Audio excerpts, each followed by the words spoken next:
హే friends, ఈరోజు నేను మీ అందరికీ ఈజీ మెథడ్లో వెజిటేబుల్ ఫ్రైడ్ రైస్ రెస్టారెంట్ స్టైల్లో ఎలా చేయాలో చూపిస్తున్నాను. ఇది నేను యూజ్ చేసే ఫ్రైడ్ రైస్ మసాలా మిక్స్. ఓకేనండి. మనకి ఫ్రైడ్ రైస్కి కావాల్సిన ఐటమ్స్ ఏంటంటే కొన్ని స్పైసెస్, బిర్యానీ లీవ్స్, లవంగాలు, ఏలక్కాయలు, ఇంకా ఏమైనా ఉంటే కూడా వేసుకోవచ్చు. కొంచెం అల్లం వెల్లుల్లి పేస్ట్, కొంచెం జీడిపప్పు, ఇది మీకు నచ్చితే వేసుకోవచ్చు, లేకపోతే లేదు.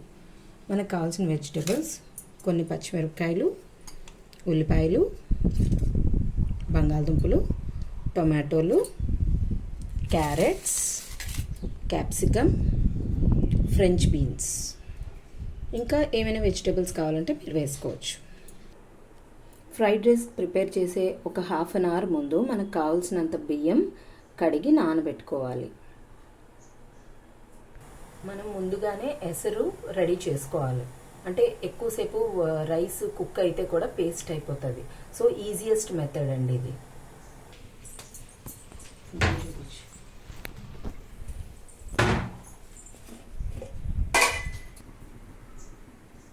ప్యాన్ పెట్టుకొని కొంచెం నెయ్యి వేసుకోవాలండి. అది మీ క్వాంటిటీ ఎంత కావాలో అంత వేసుకోవచ్చు. మనకు కావాల్సినంత ఆయిల్ కూడా ఒక 2 స్పూన్స్ వేసుకోవాలి. వెజిటేబుల్స్ అన్నీ కుక్ అవ్వాలి కదండి, దానికోసం మనం ఆయిల్ వేసుకోవాలి. ముందుగా మనం స్పైసెస్ రెడీ చేసుకున్నాం కదండి, ఆ స్పైసెస్ని ఫస్ట్ వేసుకోవాలి. ఒక జస్ట్ ఫ్యూ సెకండ్స్ హీట్ అయితే చాలు, మరీ రోస్ట్ అవ్వక్కర్లేదు. నెక్స్ట్ డ్రై ఫ్రూట్స్, క్యాష్యూ, జీడిపప్పు, అది కూడా మనం ఇది రోస్ట్ అవ్వాలి. కొంచెం కలర్ రావాలి. ఇలా మనం కొంచెం 2 minutes ఫ్రై చేసుకోవాలి. ఫ్రై చేసుకున్న తర్వాత మన దగ్గర ఉన్న వెజిటేబుల్స్, ఫస్ట్ పచ్చిమిరపకాయ ఒక 1 minute ఫ్రై చేయాలి. మొహానికి తగలకుండా కొంచెం ప్లేట్ ఇలా పెట్టుకోండి. తర్వాత ఉల్లిపాయలు,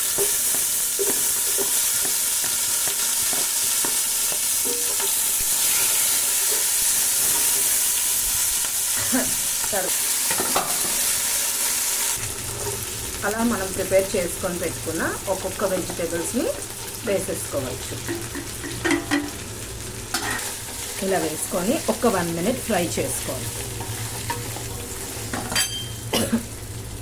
లాస్ట్లో టొమాటో ఆప్షన్ అండి, మీకు నచ్చితే వేసుకోవచ్చు, లేకపోతే లేదు.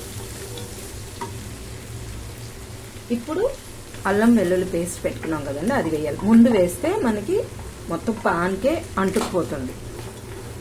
సో అందుకే ఫస్ట్ వేయలేదు. ఎప్పుడు ఫస్ట్ వేయకూడదు, దానికే ఉండిపోతుంది.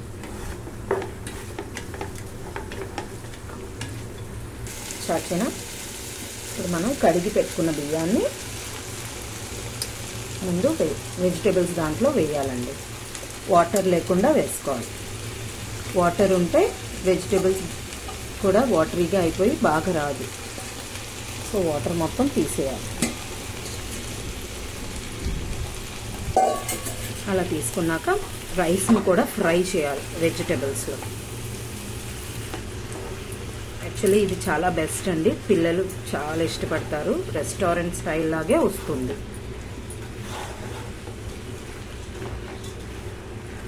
ఇప్పుడు మనం ఆల్రెడీ రెడీ చేసుకున్న ఫ్రైడ్ రైస్ మసాలా మిక్స్ ఉంది కదండి, అది 1 ప్యాకెట్ చాలు. మనకి సరిపడా క్వాంటిటీ అది సరిపోతుంది. దాన్ని కూడా వేసి ఫ్రై చేసుకోవాలి. ఇంకా మీకు అది సాటిస్ఫై అవ్వకపోతే ఇంట్లోనే మనం ప్రిపేర్ చేసుకున్న బిర్యానీ మసాలా మిక్స్ ఇది. దీన్ని కొంచెం జస్ట్ ఫ్లేవర్కి కొంచెం వేసానండి. అది మీ ఫ్లేవర్, మీరు ఘాటు ఎంత తింటారో దాన్ని బట్టి. మేమైతే తక్కువ తింటాం, అసలు అవసరం లేదు. ఎవరైనా నెసెసరీ, మా ఇంట్లో తినరు, లైట్గా తినలేరు అనుకునే వాళ్ళకి ఇది బాగుంటుంది. ఇలా ఫ్రై చేసుకున్నాక మనం పక్కన వాటర్ పెట్టుకున్నాం కదండి, అది స్లోగా ఇందులో వేసేసుకోవాలి. Already water boiled and rice కూడా ఆల్రెడీ నానబెట్టి ఉంది కాబట్టి మీకు ఫాస్ట్గా కుక్ అవుతుంది. వితిన్ 10 minutesలో మీకు ఫ్రైడ్ రైస్ రెడీ అవుతుంది.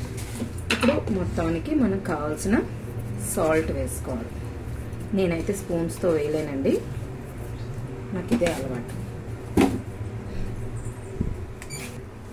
లిటిల్ ఫ్లేవర్కి సీక్రెట్ షుగర్ అండి. షుగర్ వేస్తే మొత్తం టేస్ట్ అంతటిని సెట్ చేస్తుంది. లిటిల్, అది కూడా 1/2 స్పూన్ లాగా అంతే.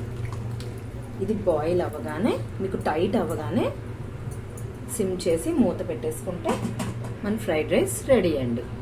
లాస్ట్లోని ఒక నిమ్మకాయ అండి, జస్ట్ రసం అందులోకి వేసేసుకుంటే ఫ్లేవర్ అయితే చాలా అంటే చాలా బాగా వస్తుంది. ఒక్కటే నిమ్మకాయ చాలు. మీ దగ్గర 1/2 ఉన్నా పర్లేదు, ఒక ఫుల్ ఉన్నా పర్వాలేదు. చూసారా అండి, ఒక 5 minutesలో ఇలాగా రెడీ అయిపోతుంది. ఇలా రెడీ అయిపోయిన దాన్ని ఒక్కసారి కలిపేసుకొని, కొంచెం వాటర్ ఉంది, వెరీ లైట్ లిటిల్ వాటర్ ఉంది, ఇలా సెట్ చేసి మీడియం లో ఫ్లేమ్లో ఇలాగా మూత వేసుకోవాలి. ఇలా ఒక 5 minutes ఉంచి తీసేస్తే మన ఫ్రైడ్ రైస్ రెడీ. వావ్, మన ఫ్రైడ్ రైస్ రెడీ. చూసారా, 10 minutesలో చేసేసాను. అన్నీ రెడీ చేసుకుంటే చాలా ఫాస్ట్గా అయిపోతుందండి. చూసారా, ఎక్కడా ముద్ద అవ్వలేదు, పర్ఫెక్ట్గా రెస్టారెంట్ స్టైల్లో లాగా. లాస్ట్లోని ఒక 1/2 స్పూన్ ఆయిల్ వేసి కలుపుకుంటే ఇంకా బాగుంటుంది, అంటే విడివిడిలాడుతూ వస్తుంది అన్నమాట. చూసారా అండి, లాస్ట్లో పుదీనా కొత్తిమీరతో గార్నిష్ చేసుకుంటే చాలా బాగుంటుంది. ఓవర్, స్టవ్ ఆఫ్ చేసుకొని ప్లేట్లో ఇలా సర్వ్ చేసుకోవడం. Finally vegetable fried rice ready. Vegetable fried rice చూసారా ఎంత కలర్ఫుల్గా ఎంత బాగుందో.